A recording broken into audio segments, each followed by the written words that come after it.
This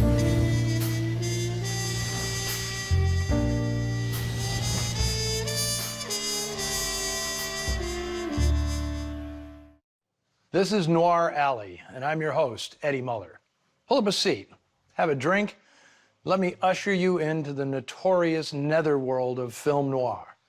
This week, I'm hanging out at Bar 355 in Oakland, California, my headquarters for the foreseeable future.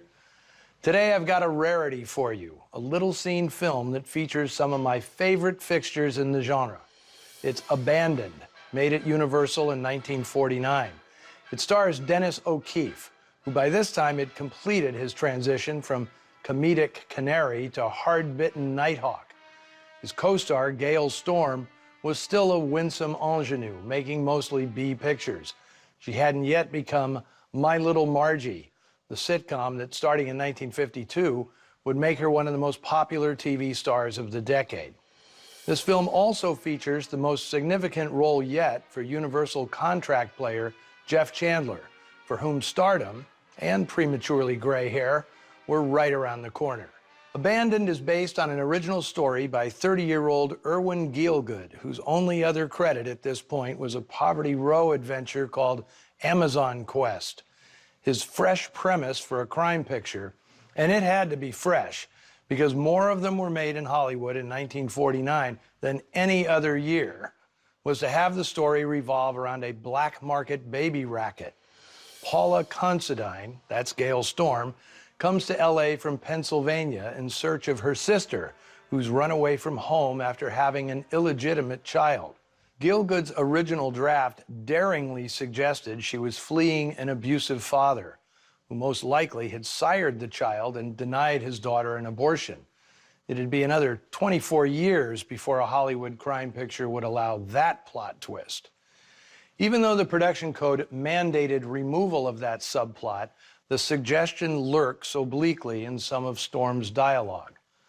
Now, more than 20 years ago, I had the pleasure of hosting director Joseph Newman at a screening of Abandoned, which he hadn't seen since it left the editing room to be printed at the lab. Everything good in this picture, he declared, was the work of Bill Bowers. That's who put the final polish on Gielgud's script.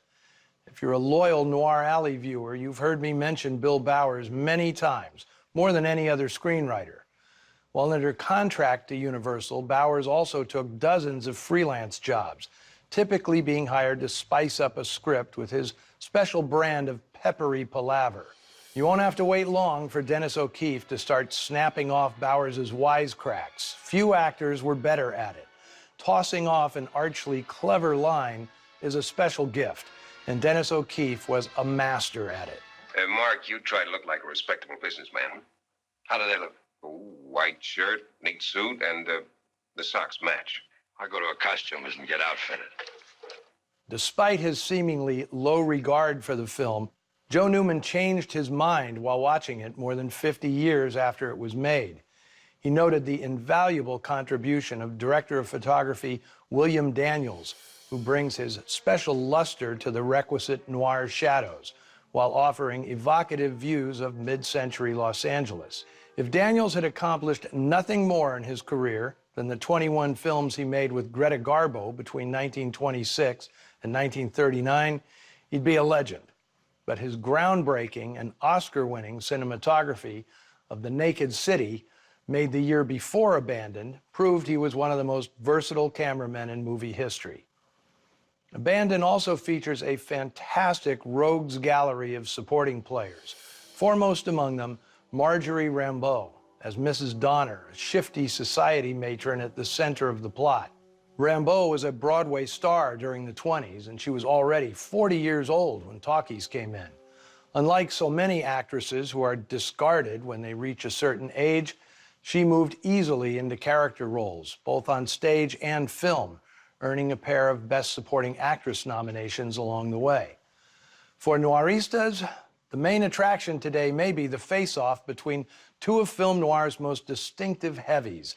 The ubiquitous Raymond Burr provides his patented lurking menace, and he will eventually come face-to-face with Man Mountain Mike Mazurki, the attorney-turned-wrestler-turned-actor who was so memorable in the noir classics Murder My Sweet and Night and the City.